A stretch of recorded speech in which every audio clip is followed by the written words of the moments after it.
when I still think about it to this day, I'm just like, wow. Representing Australia, first African-born lady to do so. And that cut really deep, and I think I was shocked. Talk to me about that, because that is just unbelievable. That will stick with me for the rest of my life. It's giving me like little goosebumps thinking about that, like how cool that must be. Must be easy just winning all the time. No, I'm going to come back and ask you about that because... Someone's a little silly.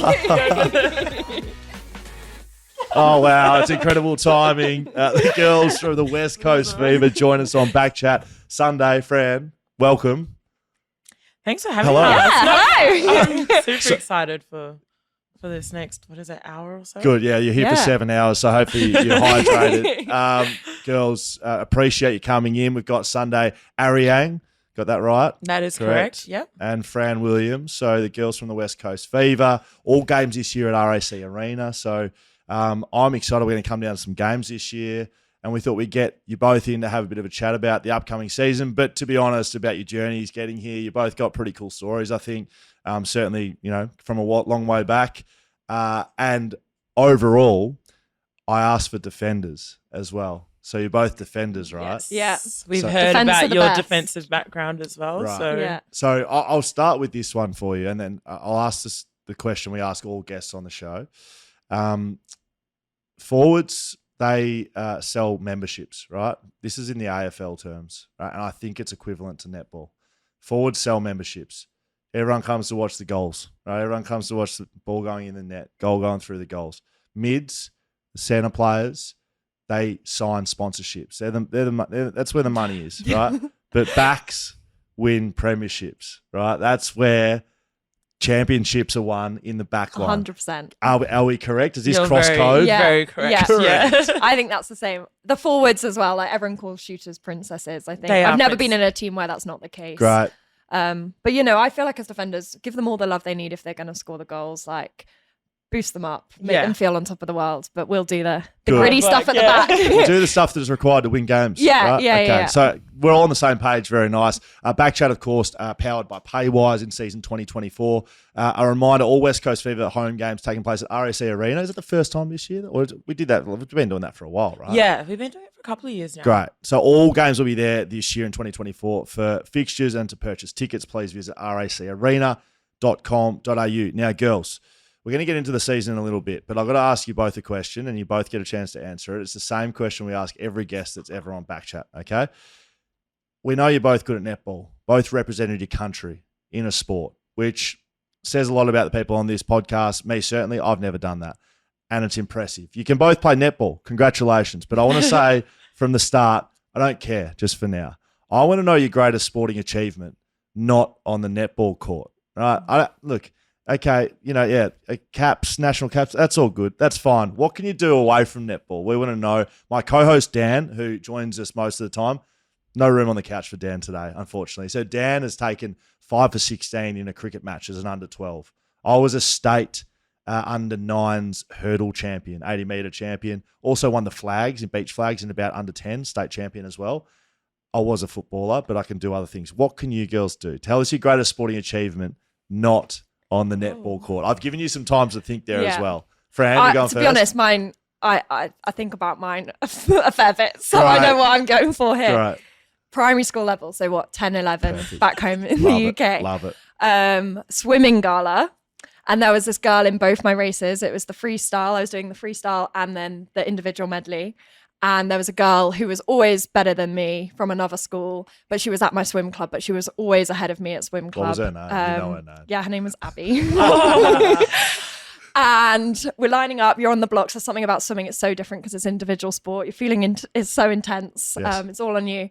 And she ended up winning in both of the races. However, she got disqualified in both races because she didn't do her turns properly. Like, in freestyle, you've got to touch with one hand. And she touched with 2 hands, and then something as well on a tumble turn, she'd not come up in time.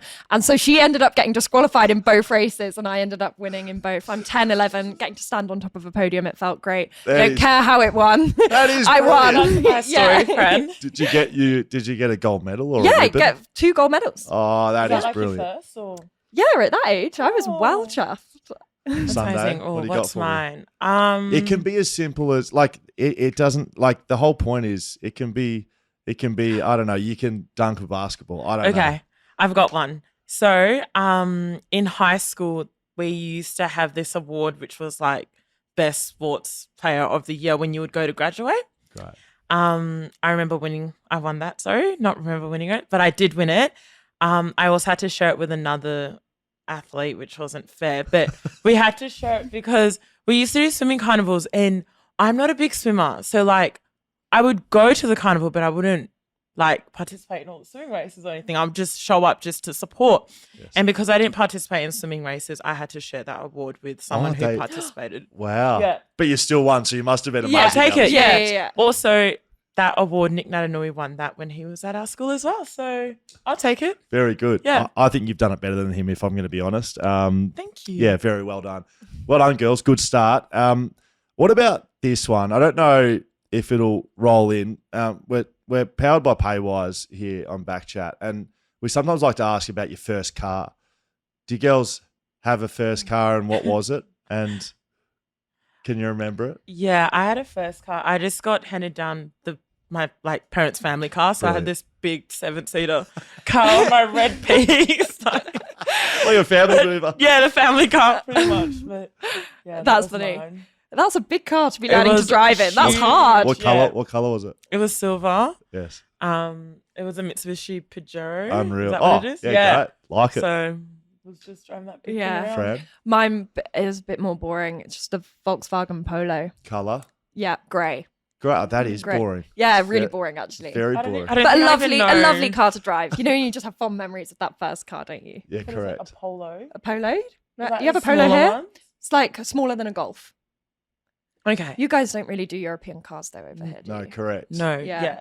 So that's a good little segue over here. I'd love to hear both of your stories about how you came to be sitting here in Perth. You've both got very different stories.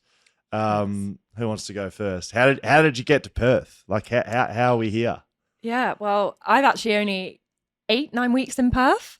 First time on the West Coast. Been to the East a lot with netball and international fixtures, but yeah, I'm loving it so far. I guess for myself, started playing when I was about 10 or 11 in that last year of primary school, and made my way into a national squad, and then been playing for England since I was 20. I got my first cap, and I went to the World Cup this last summer, which was very exciting. And it was kind of this summer just gone that Dan and Sue Gordian reached out about me coming and playing for West Coast Fever. And I think for myself back at home, these last few years, I've been playing in our Super League at home, which is, you know, taught me so much. I've won some premierships back there with teams. So I've learned a lot about winning, but I was ready for a new challenge. And we always look at home at the SSN as the top of the top when it comes to domestic netball leagues, and Right. to have the opportunity to come and play here and test myself against the world's best, which is what this league attracts, is such an exciting opportunity, and one that I definitely couldn't turn down. And, you know, to call like international rivals now teammates Yeah. as well, that's exciting. So yeah, I'm loving it so far, but yeah, really ready for this next challenge. What's your first impression of Perth? Can you remember getting off the plane? Well, I got off the plane in the heat wave. So I got off the plane to 41 degrees. I think I looked when I first got in the car and I was like, is this what Perth is like? where did you grow up? What So just west of London. So Right. Reading, yeah. so what sort town. of temperature are we talking? And like I'm obviously just come into Perth summer, but left UK winter. So it's like the two Snowing? extremes. So Yeah, snowing. freezing cold. I reckon we were like 2 degrees, 1 degree, but raining a lot and grey. Whereas here, even if it's what you call cold is like 25, isn't it? But what you call cold, but it's still blue sky Yes. every day and dry. So, So you're happy with that? very happy. I'm getting used to it now. Like I put a hoodie on the other day because it dropped below like 27 degrees. And I was like, at 25 degrees, like I think I'll be in the sea all winter here, Yeah. on the beach all winter. I can't imagine being ever too cold. Good move. Okay, Yeah. I'm going to come back to how things are going there and maybe take a little step back as well. But what about you, Yeah. Sunday? You've been in Perth a bit longer than 9 weeks. Yes, I have. I've been here for 22 years now. Yeah, wow. So pretty much my family's journey coming to Australia, we came in 2002. The whole reasoning behind it was pretty much my parents wanting us to get that education, be in a safer place, a lot of the times back in Ethiopia, it wasn't safe for a lot of women. So my parents wanted us to be able to, grow up and not be scared of our surroundings and what might happen at any point in time. So yeah, so we came here in 2002. We first moved to Karana. We had a few relatives, parents, second cousins and stuff that were in Australia at the time. So they kind of helped us around and showed us around Australia. And then we were also super lucky that where we lived, there was a center. You could say it's like a church community as well, but they kind of just took us under their wing and showed us around Australia, took us to aquariums. I remember going to the aquarium for the first time and thinking, what is what is this? Why is there things swimming around? Why am I not wet? But took us to aquariums, took us to the zoo, took us to the beach. And I think so many of the stuff that we did, it was such a eye opener because it's, even though I don't remember much about Africa, it's stuff that my parents never spoke to us about doing. My dad didn't get the opportunity to go to the zoo and live a child's life only because he had to go to university school, really focus on that, and then pretty much start working from a very young age and stuff just to support not only himself but obviously us as kids and my mother, and then also support his parents and siblings as well. So and when you moved away from Ethiopia, it was in civil war, right? It was in civil war, yeah. It was a very safe place. So these things going to the zoo and an aquarium. You can't do that, yeah, because it's a bit dangerous out. So, have you spoke to mum and dad much about that since that was 20 so years ago? Yeah, I have spoken. Growing up, my dad did speak to us quite a bit about it because he was always just he would always sit us kids down and be like, I want you guys, whatever you choose, I want you guys to focus on it and go as hard as possible because we didn't come here for you guys to just waste your life. We want you to whatever you choose. They're if you want to be an athlete, that's what you want. If you want to go to uni, that's what you want. But always put 100% in whatever you do. So he always does talk about what life was back in Africa, and my mum also, the stuff that she didn't get that we're able to receive now. My mum, she didn't get any education. Coming to Australia was her first time learning how to speak English. So even that, us being able to go to school, learn how to speak English and stuff, and she's she was 20. My mum was pretty young, 22 or something when she first came to Australia, and she didn't know a bit of English. So at 22, it was quite hard for her to start learning a new language. So all these things you're talking about, going to school and going to aquarium, it's a privilege that it's such a privilege, and it's crazy that to think people back over there don't get that all the time, and it's something that my parents, a big leap to be able to just pick up what they had back in Africa, what they're so comfortable with, and to come to a whole different country and just be this is for the kids. We want them to live a safe and happy life. So, yeah, that sounds like you'd be pretty grateful to mum and dad. Yeah, given where we are super now. Grateful for what? Yeah, because where would I have been now if it wasn't for that decision? So, what about you, Fran? If we can keep on the parents and the family side, I find speaking to athletes and knowing sort of my own story that parents have a lot to do with it, whether it be moving countries, which is pretty extreme. But even whatever your upbringing is, your parents. You literally don't have an opportunity without. 100%. And I know it's cliche to say, but I literally wouldn't be here with the opportunities I've had without them. And it's not even them just providing the opportunities, but also just giving me the belief and support to pursue it. Because going down that road of I want to be an elite athlete, you have to make sacrifices elsewhere in your life and commit 100% to it. And I guess, them just giving me the belief that no, we'll back you if this is what you want to do. And it's, it's a slightly different career path to what a lot of my friends were doing or what they were seeing nieces and nephews do. And for them to just be own it, take this moment, you only get this opportunity once. And, it's only a finite period. You can go after those kind of goals. They've backed me all the way, even with moving halfway across the world, I guess. And, my mum in particular, the driving she used to do for me back home for training. And also then I guess my siblings as well, because then they gave up that time with my parents when they were maybe more focused on making sure that I was getting from A to B and was ready to go, that they kind of missed out maybe a little bit on weeknights. So I'm so grateful to all of them for supporting me, and they're still my biggest fans, and I miss them every day while I'm here. And hopefully they'll come out and visit. Have you got any sporting siblings? I know you do, Sunday. But yeah, my brother's massively into rugby. union, which isn't that big over here. No. But he's a big rugby player back home. And my sister, she plays netball. She's really into running, ran a marathon the other day, and that makes me feel very inadequate because Ran a marathon the other day, no worries. I know, and we complain about like doing 30-meter court shuttles, and she's out there running for 26 miles. That's crazy. Yeah. Sunday, you've got a sporting family as well. Yes. Ruth Ruth, is she's in the squad with you. Yep. That's pretty cool. It is actually super cool. I think it's something that as kids we're always like, one day we'll get to play together. Who knows, like we might be in the same team. And I think before Ruth, I had my older sister Rose, who was a shooter. So we played in the same team but different ends. So when Ruth came through and she started defending, I was like, this is going to be sick. One day we're actually going to be on court, like bossing each other around, defending together, like just bossing each other around the first thing. Well, me bossing her around. But but Ruth can 100% hold her own. Yeah, Ruth she does will get a give bit it to lippy you. here and Yeah, there. yeah, That's yeah. a little sibling thing. Yeah, Right? Yeah. 100%. And I'm the grown up and I'm like, okay, whatever. Like I'll do what you want to do instead of arguing back. But no, it's super sick being able to like even seeing her in the environment, just seeing how much she's grown in the last like, what would I say?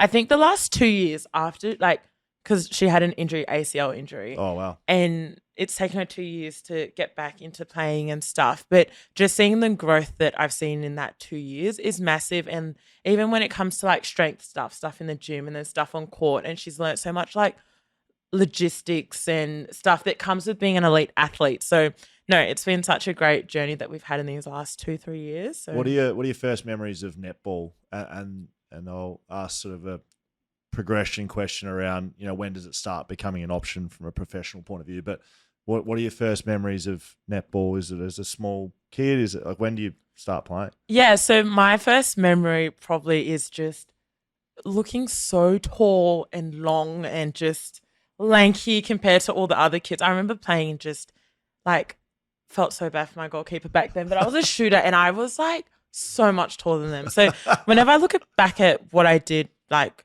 where it started, I just imagine that picture of just this tall, young player. I didn't even know what netball really was. I was just told to catch the ball and shoot under the hoop, and that was all I did. So, yeah, that's probably a memory that always sticks with me. That's good, Fran. Yeah, I think similar. It's they see you turn up at your first training session, they'll be like, oh, she'll be a shooter or she'll be a defender with the height on her. And you're kind of a bit clueless at the start. And I remember loads of people used to be like, I'm a Bambi on ice and things like that when you first start playing. And it takes a bit of time to get that kind of conditioning and footwork piece in. But yeah, I think I remember really like the team element of it, because I think I'd done a bit of swimming and it was very individual. Beat Abby in under 10 swimming race. So I ticked off that. I'd done as most as I was ever going to do in the swimming pool. But I loved the team element of it, and some of the girls from my first under 11s age group, first ever club, are still girls that I speak to now and I'm friends with. So I guess I just really remember how much I loved that environment. So that joy and eventual joy, even if you're both sort of feeling like you're out of place with being too tall or whatever it was, when does that transition from the fun of netball to like, oh, I could actually do this for a job, like I could play this professionally? Is there like a moment, or is it just are you just good at it and then you just progress? Like, do you have different stories there about when you actually feel like you can do this? Like, do you have a moment? For myself, I would say I would have been around 16 when I actually thought that I could make something out of it. I remember just going through the pathways and stuff and just thinking, oh, this is for fun. Like, I'm really enjoying it. Like, get to play with my friends and stuff. And I don't know, I would have gone to a netball, my first ever live like netball game. They were playing down at is that HBF Arena? Yeah. Down like in Perry Lakes, yeah. I think I went to my first one there and I was like this could be me in 5 years if I actually put in the effort and actually showed up to training, tried and everything like that. Because I think as well, something as at that age, I think I was getting away a lot of the time with my athleticism and stuff like that. Like, you're taller than everyone. Yeah, I was taller than everyone. Like, I was just an athletic kid that enjoyed playing sports. So I think from that point, I was like, I need to put in more than just my athleticism. I have to show up to these trainings, get stuff out of it.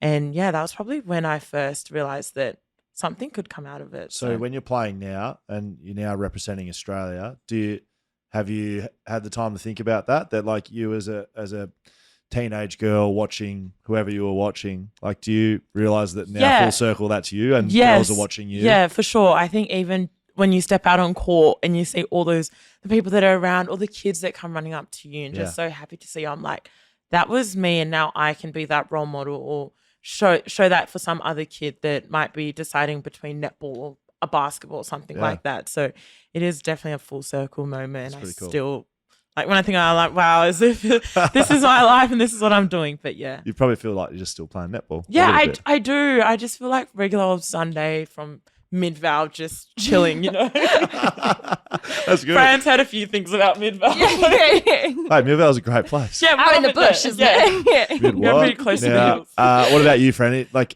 how does it progress from you know loving it as a kid to I can play professionally here? Yeah. Well, I think for me back like at home, because Australia's always kind of been leading the way in terms of netball becoming professional, whereas we've been a few years behind. I think that realization kind of happened as I was making my way through the pathway, and opportunities have come about whilst I've been within the program and the setup, which is a really exciting place to be because I'm watching players that have gone before me kind of pave the way essentially. So if I think of people like Jiva Mentor, for example, her deciding, and Sonia McCloma, who now coaches me in England environment, and you know Jiva, who I've had the opportunity to play with, they were the players that like took a leap and came and played in the league over here and showed, no, I'm going to make a career for myself as a netballer and seek out opportunities where I can play professionally, where that's not always been the opportunity at home. And I guess like that's an exciting place to be, that I'm coming into the sport whilst it's really growing at home and it's becoming bigger and bigger, and it's like the most participated female sport at home, which is a really exciting place. But you know, we want to translate all of that into our elite game and get our elite game fully professional at home.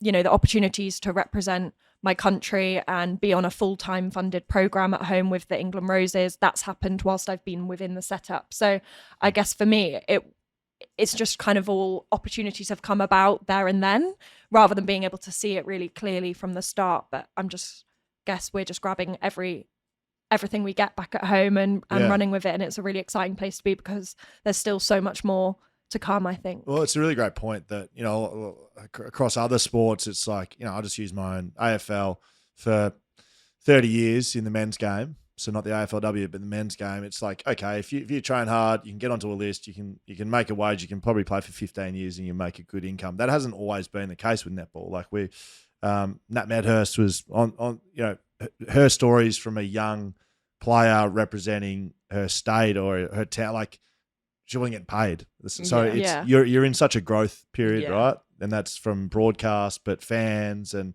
participation and all of that. Like you're in kind of it's not a golden age, but it's certainly just such a growth and you area. can just see it only going back up from here, which is nice. Definitely. And the opportunities are growing. Yeah. Right. Sorry, that was not really a question, more of a statement by me. I was just listening. But a good point. Yeah. It's like there's a lot of opportunities, and ideally you girls put the game in a better spot than where it is right now in the end of your careers, which will be a long way away. Now, Sue Stacey, Stacey, is that am I getting that? Yeah. That is correct. Yeah. Was she sort of a big She was a huge influence on. Who's Sue Stacey? So she runs Swan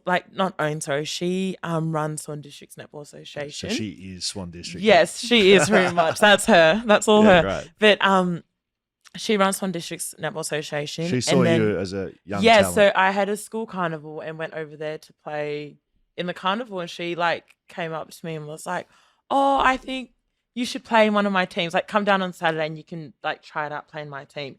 And she's actually the one that got me into like netball, because I picked it just for fun, because I was like, oh, there's no basketball, like I might give netball a try. And she was like, I think you could actually be really good at this. Like, come down, we'll practice, we'll get you to play, you can meet the girls and stuff, and then see where it goes from there. And then just from that point on, she's just helped me so much along my journey. It wasn't only just like her selecting me, she also helped with training runs, so getting me to training and stuff.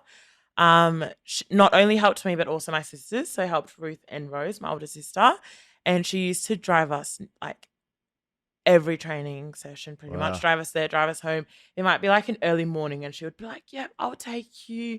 Like she would be sleeping in her car while she waits for us to quickly get over and done with training, or she'd be reading her book. But like she put so much time and effort into us. And I think if it wasn't for her, really, we probably wouldn't be where we are with our netball career, because I think you always need help along the way. She was a big help. Sounds like she had a lot of belief in you. She did, which is something that she says a lot. Even like now, she's like, they were great girls, and you could just see that. Like she was like, you're always happy to help people that are so kind, and she always says we're humble as well. And she's like, they just put like, I don't even know how to describe it, but she was just like, they put so much time and effort into it, and they were always such good girls that she was more than happy to help us. So yeah, we were super lucky to have someone like Sue around. Well, and your parents, right? So just like, again, like, so your upbringing and what your parents Exactly, and then yeah. combine And then that with Sue. Sue's belief. Yes. And Sue was really great with understanding like our circumstances and stuff. And especially with my parents, like moving to Australia, they kind of had this guilt of leaving family and now coming for a better life. So they spent a lot of time working, trying to fund people back home, support them as well. So Sue was like, I'll take the responsibility of getting these girls to training, which was great. So shout out Sue. yeah, I love Sue. Does she come to games now? She does. She comes. Yeah. She's got her. Oh, I can't wait to meet her. Front membership. Sounds like a You would legend. love her. Yeah. She was honest. Like, yeah. Yeah. Sounds All like we of need us to chat girls. to Sue. What a Yeah. legend. Yeah. Oh, next time you might need to get me a Sue on the podcast. You could run your own podcast. Yeah, you yeah. and Sue. Hey, the She'd girls be a and the big sisters. chatter. She's a huge Yeah, chatter. yeah. Yeah. Fran, how do you become a defender? If it's anything like footy, everyone starts as a forward, kicking goals, shooting goals Yeah. for you girls. Is that the same? Like how? Just me watching the game, and I don't know enough, but I think I do, that like it's a very different mindset being a defender versus goal shooter, and that's across all sports, right? Yeah. Attackers in soccer or whatever you're playing. How do you become a defender? Are you physically more built for a defender, or is it more mental? I'm asking, is it more mental or physical being a defender? I reckon it's mental. I think you've got to have that. Personally, I think defenders are often some of the most competitive on the court, prepared to do a lot of unseen work and not get the reward for it. And also you're playing most of the game without the ball often. So it's actually kind of a completely different like headspace, I guess, to be in, about how you're kind of going to outwit your opponent. You've got to be quite tactical, I think. And yeah, prepared to just work hard. It's a hard slog back there, because you know, in the way that the game is now, that there's not that much turnover. No. So the little wins that you get, you have to celebrate. So you've got to be okay with that. Whereas shooters, every time they score a goal, every That's few their celebration. 30 seconds, they're celebrating. We get our 1 or 2 intercepts a game, and they're your moments that you have to cherish. Yeah, So, what is that number, to get a little bit technical? Because watching the game, I did notice that it's like you might get, I don't know, what's the number that's a good game for you guys? Is it like 2 or 3? Like, is that, if you can stop 2 or 3 and have like a big intercept, would that be a good game numbers wise? Like I think, intercepts, knockdowns, I don't know. like for us, we look at it more gains, like defensive Yeah. impact. So I think like if we hit our target, which is, what is it like? I don't know, maybe like trying to get upwards of like 16, 17 games. I Yeah, reckon, so if across we the hit those team. games, then we're like, that was a good Yeah. defensive Yeah. effort. Like we've hit our targets. And like, what would the total like sort of attacking plays be? Like 100, maybe more? Like if you're talking about 16 defensive gains, like that's in total a pretty small percentage, right? Yeah. Do you know what I mean? Like Yeah, it's not yeah. like 50-50 every time it comes in. Like you No. might stop it every 1 in Yeah. every 2. Like it's like more 1 in like every a 10. 70-30. Yeah, split. there you like go. Attackers Yeah, on definitely. 70 and we're on 30. But we're happy if we hit that 30 Yeah. or above it. That's yeah. great. Yeah, I mean, I just think it's unique that like you have so little opportunity. The way the game's It's set an up. attacking game pretty Yeah, much, exactly so- right. So like that's why it's unrewarded, like to a point. Do you Yeah. enjoy? Do you like that? Do you enjoy that? It's hard. Like it's harder to be a defender. Yeah, I in a enjoy game. that. I like working behind the scenes as well and just doing And my just getting on job with the and- grind. Yeah. Yeah. It's- And also, I think there's a real team element to defense of kind Yes, of you work as do a really need unit to work as a unit. in a different way that attackers want to get on the ball. And obviously they are working together, but I think in defense it's different. Communication has to be so high.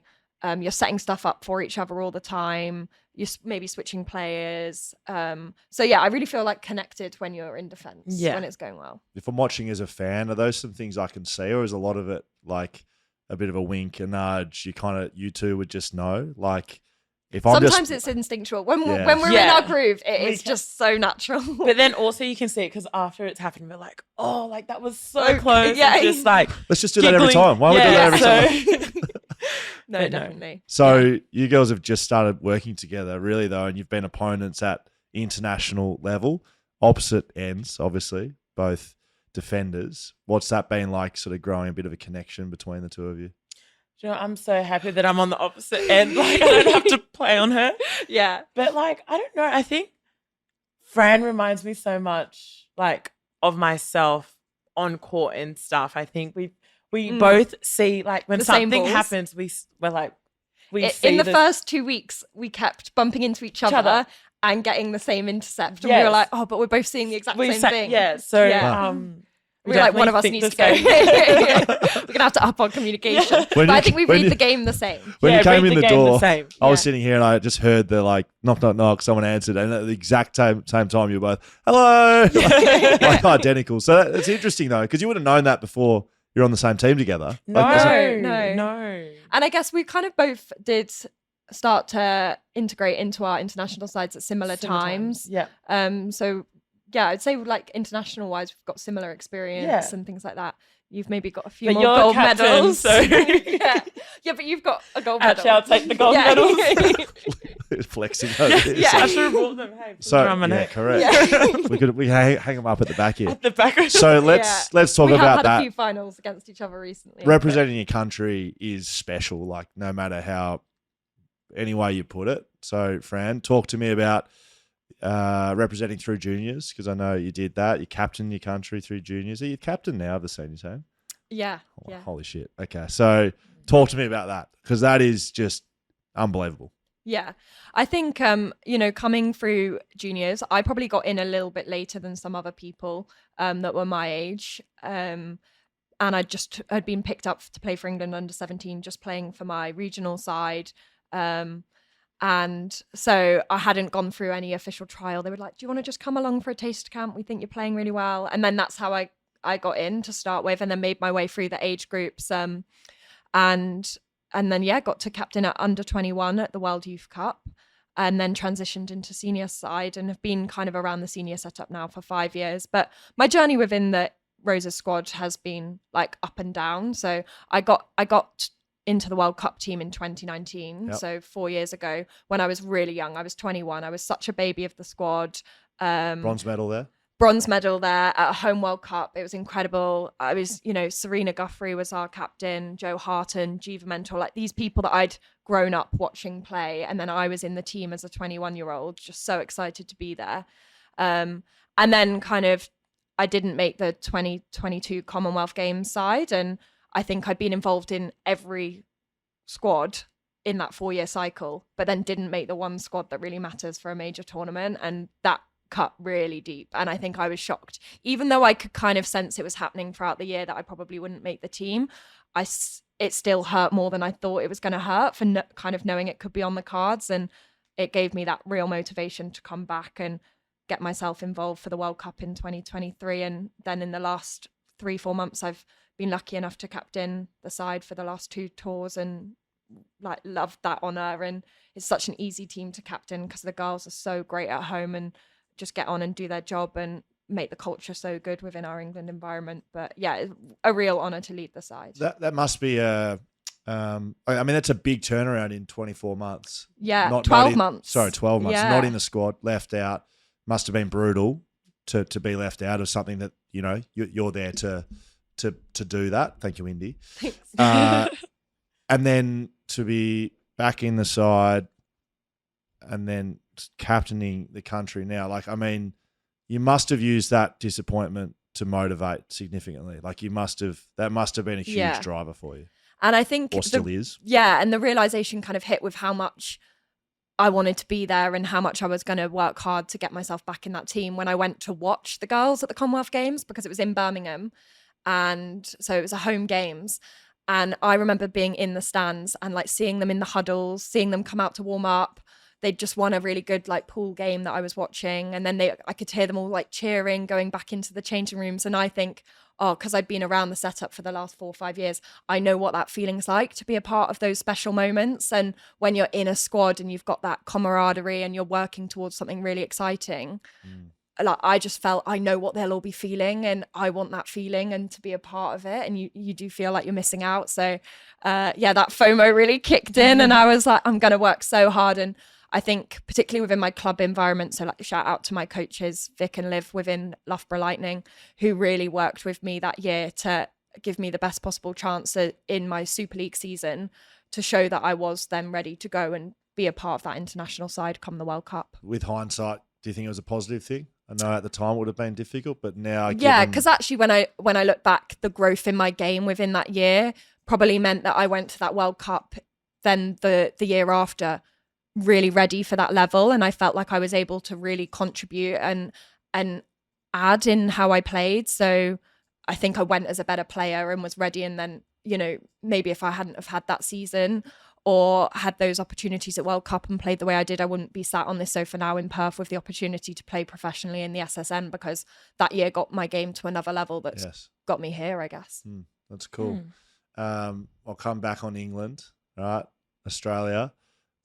We'll come back on England. We'll come back on the Roses, don't worry. Must be easy just winning all the time. No, I'm going to come back and ask about that because someone's a little salty. So Sunday talked to us about representing your country for the first time, representing Australia, first African-born lady to do so. Yes. In history.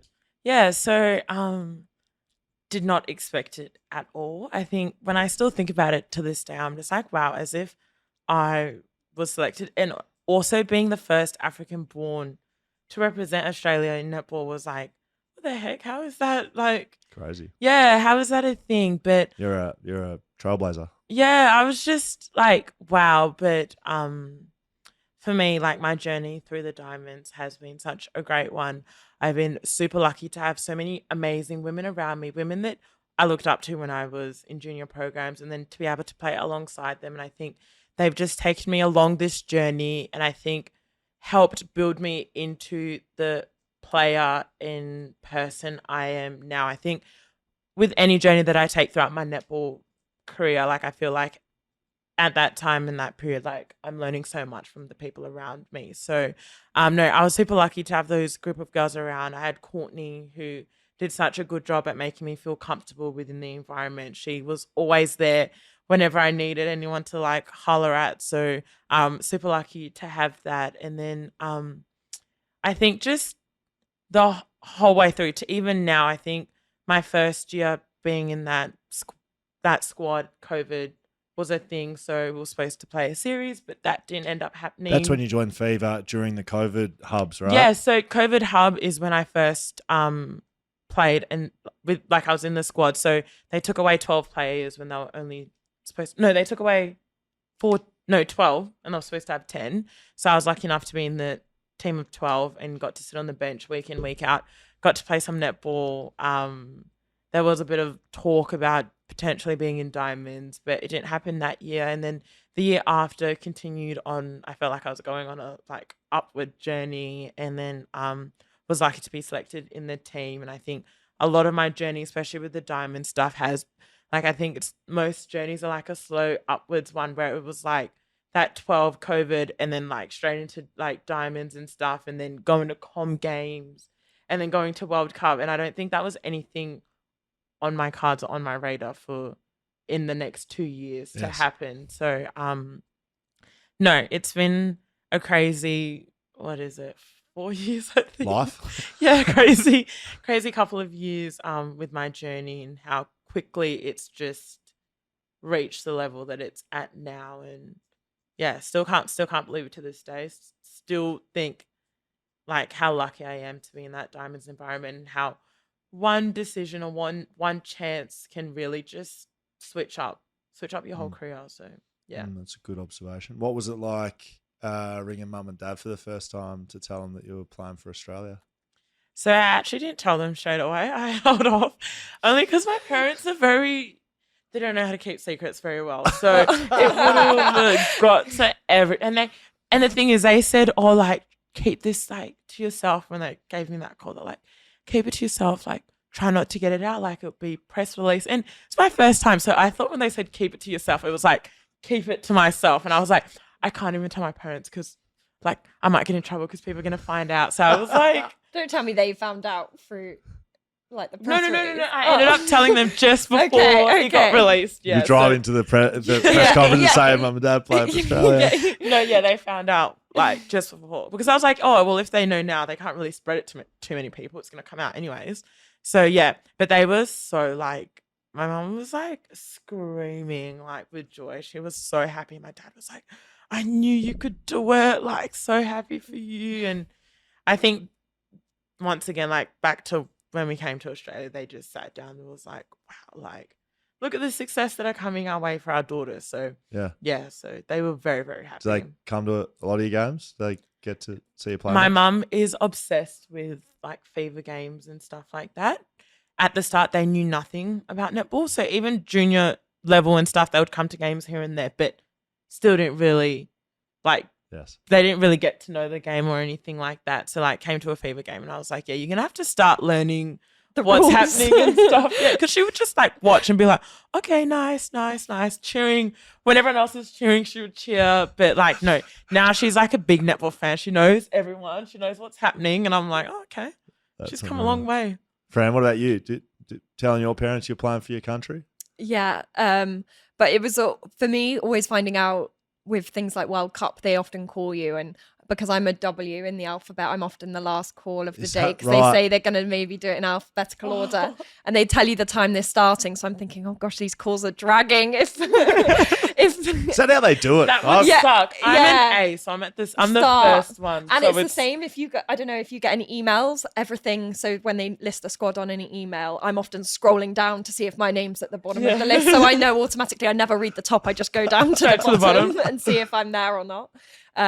So sometimes it can be a bit of a dragged out wait, but then the excitement of telling my parents, oh my gosh. And sometimes I'm like so overcome with emotion, I'm crying. So I FaceTime them and I'm like got tears, and so they don't know straight away if I'm like happy crying or sad crying. So they never know which way to assume. Will they come over to see you play? Yeah, I think they're going to come over towards the end of the season. Nice.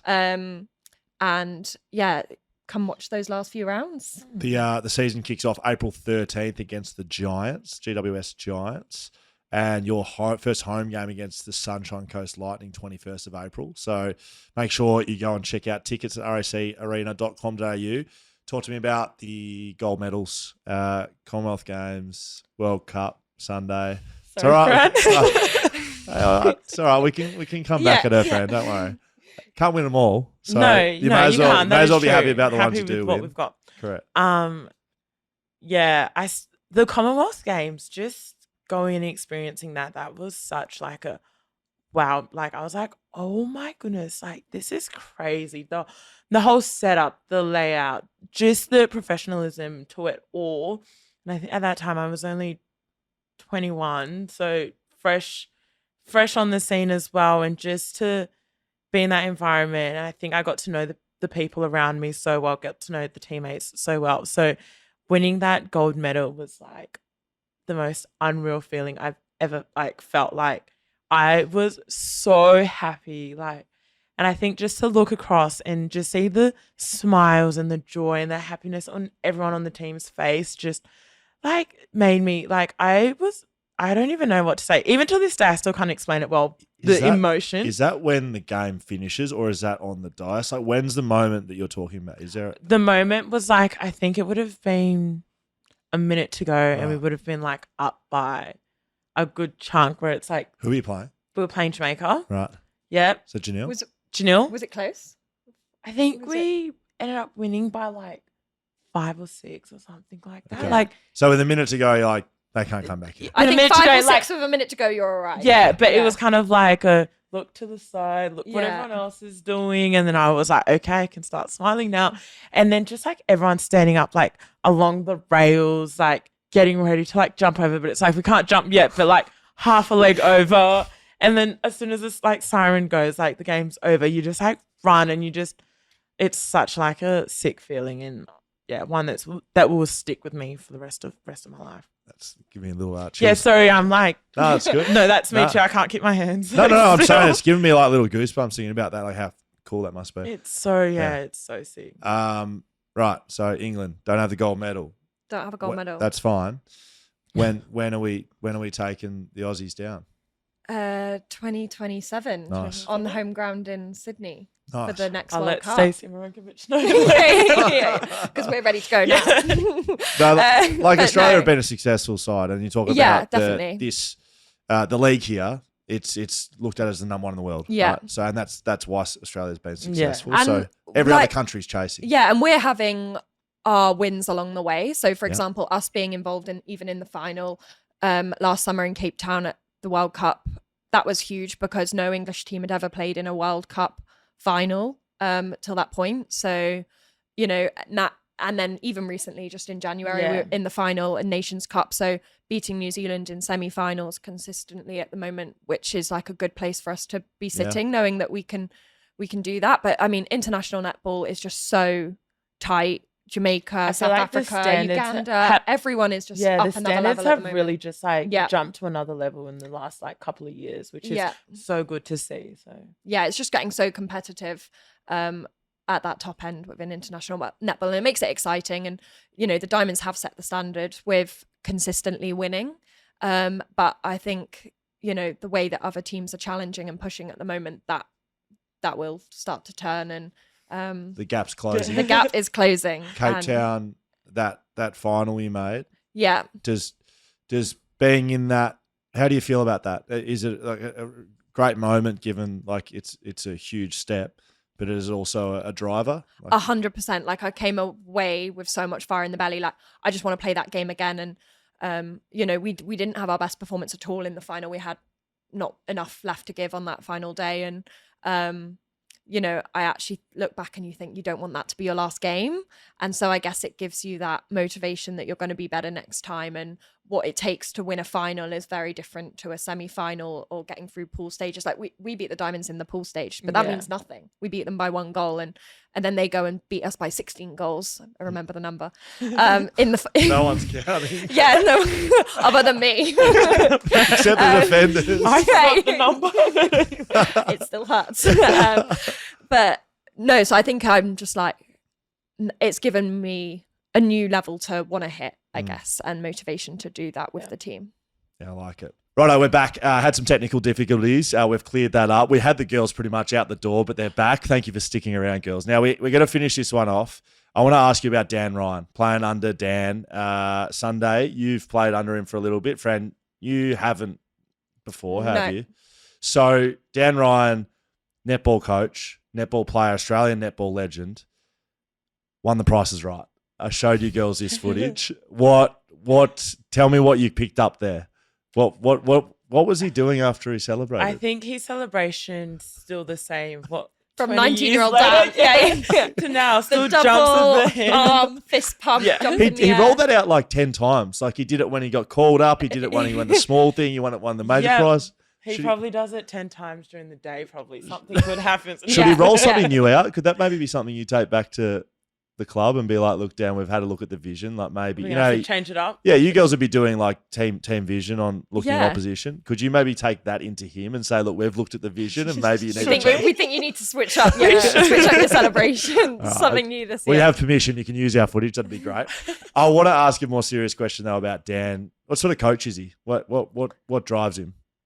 Oh, I think Dan is a great coach. He has so much netball knowledge that you don't even realize he has until he starts. Like you can even see him, just watching him, you can see him thinking and like trying to put the pieces together and stuff. And also with Dan, he does set such high standards for the group. And I think when it is also like a new team, you do need those standards to be set so everyone is around it and aware of it. So yeah, but Dan has been a great coach. I think we've really been enjoying having him around for the last couple of years, which has been nice. But yeah. I think he's super organized as well. That's very. With the standards comes the organization, like color coordinated dots, cones, everyone's symmetrically lined up for their skills and drills on the court. Yeah. Like if there's 3 people on one side, there's 3 on the other.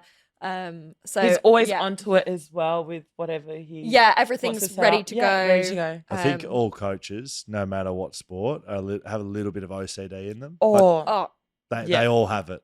Dan 100%. Different levels. Definitely. Maybe sounds like Dan Different. might be higher on the spectrum, but most have it. He sounds like a details or like a small things, like little things matter. Yes, little Yeah. things And definitely matter a lot. And then how does that translate on the court? Like that he's driving that at training to make sure on the court you get one moment, you get one opportunity. And like we have those little things as central in our training environment, and they're the things that are going to matter when it comes to game time within the league, because this league is closer than like ever, so competitive. No team's a banker. Every day you have to be on it. So those little things will be even more important when you're in the balance of goal for goal games. Tell me about playing at home in front of the Green Army Sunday. What's it like? I want to know the feeling. Yeah, the feeling playing at home is always so exciting. You always look forward to running out and seeing everyone in the green and cheering and screaming. I think the whole setup for our home games is amazing, and we've got such amazing staff as well that help to make it happen. So we are very lucky, and I'm so excited for Fran and the other 3 players, to experience it, because it's a feeling like no other. What are defenders? Can you hear?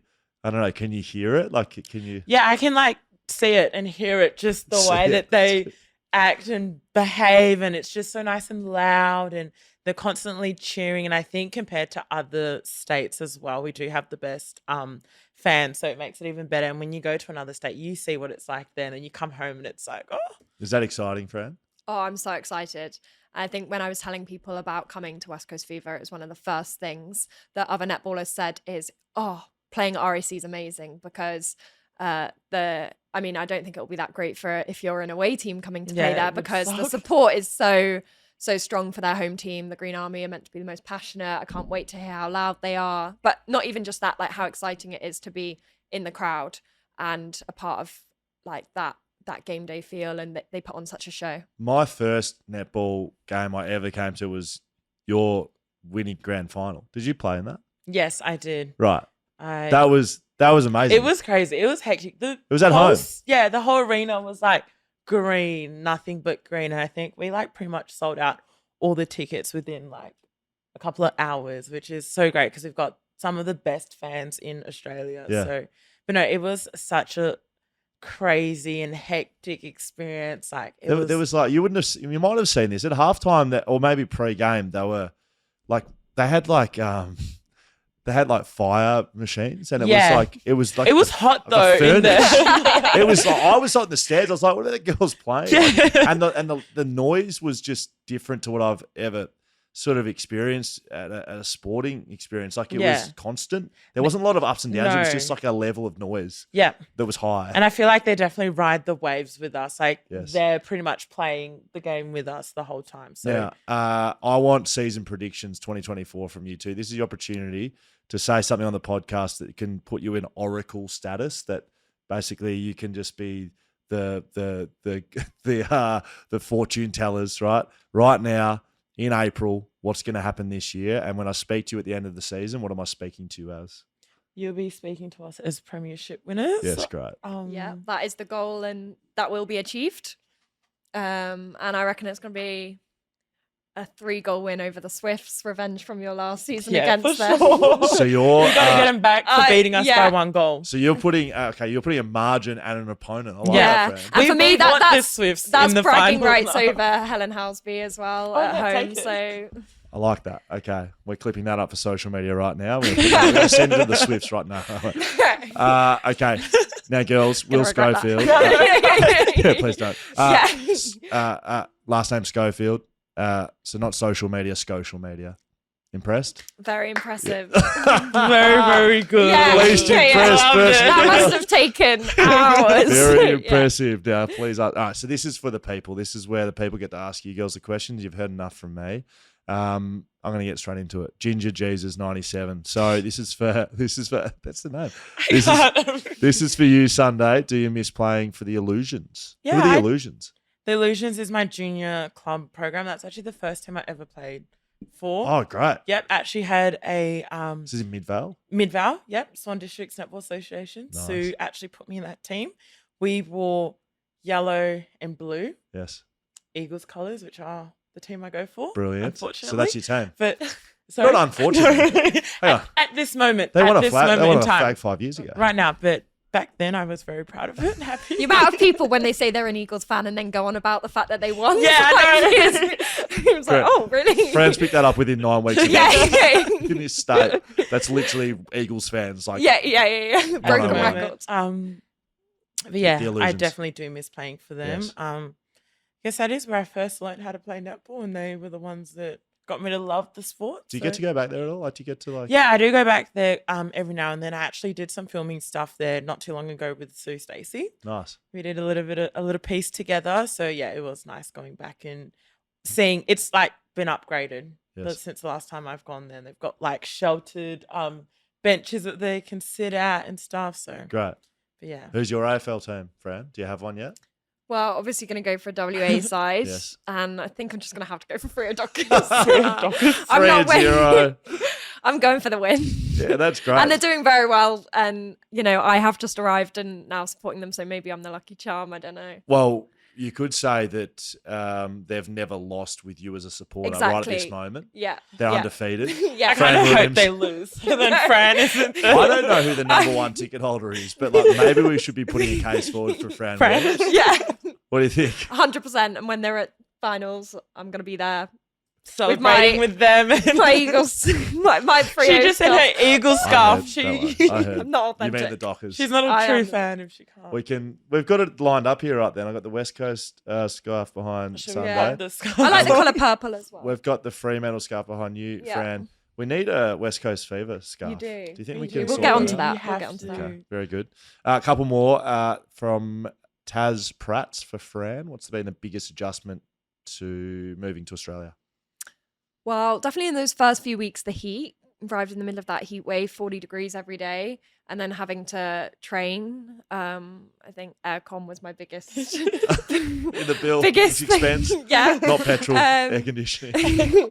And then I would say just probably like around the timings of the day. Everyone here gets up really early compared to what I'm used to at home. I've heard this. Yeah, I think, you know, but you go to bed so early. I think people are eating dinner at 5 p.m., 4 p.m., starting to cook. 4 p.m. is a No. bit too early. No one's doing Honestly. that. I've got 2 Who kids. and I'm told not Then you doing you're that? in bed. You're in bed at like 8, 9 because you all get up at 5, 6 a.m. and go on your 4 p.m. walks and dinner. swim. No No. one's having a 4 p.m. No. I was like, oh, I don't normally Never eat heard till of that like half before. 7, 8.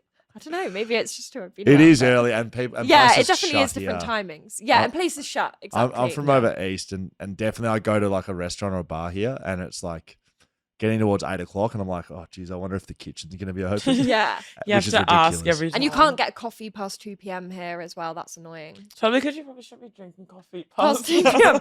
When we've got 4:30 training, I'm like, where's that coffee in the afternoon? That's a good point. And what about this one? What's the biggest difference between SSN and Vitality Netball League? So that's Australia v England, right? Yeah. I think it's just, I mean, that professionalism, like obviously this is a professional league over here and it's still semi-professional, our Super League back at home. But I think then also with that is the setup that you guys have behind the Fever side here at the whole Netball WA and the West Coast Fever office, the amount of staff making sure that that team is high performing on court. Yes. And those small little things make a huge difference. So yeah, the setup more than Then the anything. support, right? Like, Yeah. Like I remember in my first week, the amount of different staff that I met, and they all had these different roles, and I was like, these are roles that we don't even have in our club at home. Like this is amazing. So yeah, must be great to be in like a yeah, setup like that. yeah, exactly. And it just allows you as players to just focus on doing your job to the Yeah. best of your ability and just focusing on the training and working Playing as hard as you netball. can. Exactly. Right, not having Yeah. to like sell sponsorship and Grow the then, game. do your own taping. Yeah. Yeah, no, seriously, like having it, Yeah. like I'm not saying that's what you were doing back in England, but you get my point. And Wish 75 with such a change to the Fever team, and how has that affected culture and connection within in the squad? Maybe that's yours. Sunday. I don't think it's affected culture in any way. I think Dan is a big driver of our culture. So I think he still just keep pushing with that and focusing on how he can bring everyone together and be able to connect the new people into what our culture is, what our plan is, what we're striving for. And I think with the connection side of it, I think being in a new team and having new people join, we're kind of forced into building that connection, which has been really nice. I think once you're with a team for a longer period of time, you do get a bit lazy in certain aspects. So I think it's nice that we're seeing each other outside of netball, catching up, just doing stuff that we probably haven't seen as much of in the last couple of years. So off the back of COVID, and then you know, the standard side too, like having new faces in the group who bring, you know, different, you know, things they've seen as well. Yeah, and I think that is another thing as well, having new people. You do, not only for myself, but I think others around you do step up in that aspect, and you're bringing more voice, bringing more of a leadership role, which is something that you probably wouldn't have seen yourself do in the previous time. And I think with Katie and Fran, they are making me a bit more comfortable in that role as well. So, yeah. Girls, well done. We've effectively doubled up the back end of that podcast. I love letting people know how this works here. We did do some of this and then we lost a bit of memory. So well done. We've doubled up there. But one thing that we were talking about when the cameras went off the first time, right, Yes. Sunday. So Sunday Aryang. Yes. So the first time I let you, because people do struggle here and there. And I like to get people's names right. And so I asked you if I got it right. And you were like, yeah. Yeah. I was like, let me just let him feel happy about getting it right. You were weird early. Yeah. But it's now actually we're comfortable pronounced. and we're friends. Yes, now that we're friends, I can actually tell you how it's properly said. So Please. it's Aryang. You got to roll the R. Yeah, you do. I don't think I can. But do it. there's a friend story. Fran can do it amazing. We were all at dinner the other night and Sunday was teaching us how to say her name properly, and I just can't roll my R's at all. So I just couldn't get it, and I was really trying, and I was like, I'm trying so hard. I was like, look on your face, like the concentration, because I'm trying to connect my brain to my mouth to say this syllable that I just doesn't come out, which is why I was never good at languages at school. If only we were, I don't know, in a room with cameras and microphones in front of us, that we could give you another opportunity to roll it out, Fran. So I'll try as well. Yeah, I can go first, even. Okay. I don't think I can do it. And you say that you have a laugh like at dinner the other night. I'm thinking the same thing right now, and I'm thinking about what I'm meant to do with my tongue. Brain power. I actually can't even speak. Okay, I'll give you my I'm go. gonna say it very slowly, go. and then you guys Go. repeat after me. Okay, ready? Aryang. Aryang. Aryang. I sound like I can't do that. that. I could really see you Doesn't have trying to roll your tongue when you were going to do it. I feel like that's the best we're going to get out of this. Whereas Fran is like, I think that's almost better than how I did it the other night, to be honest. Fran Williams, captain of the Roses. I hope you get a gold medal soon. I'm sure you will. Thank one you. day, darling. Sunday. You've got to give it to me correctly because I'm not going to be able to roll Aryang. it. There we go. Sunday Aryang. I can't do it. I'm sorry. Girls, appreciate you coming in. It's been a really great chat. And thanks for doubling up the end as well. No, Thank you. for Thanks for having us. Yeah. That's a big thank you to our sponsors, powering the podcast, Paywise, backchatpodcast.com.au. You can find all the good stuff there. You can follow us on socials, backchat_. Girls, make sure you're following along there. ID Athletic, Whippersnapper Whiskey, Shelter Brewing Co., TABtouch, Mumba Digital, Leadable Precinct, VIP codes for patrons. You know what to do there too. Girls, we're done and dusted. That's all the sponsors. I'm out of breath. Thank you very much. Amazing. Thank Thank you. you.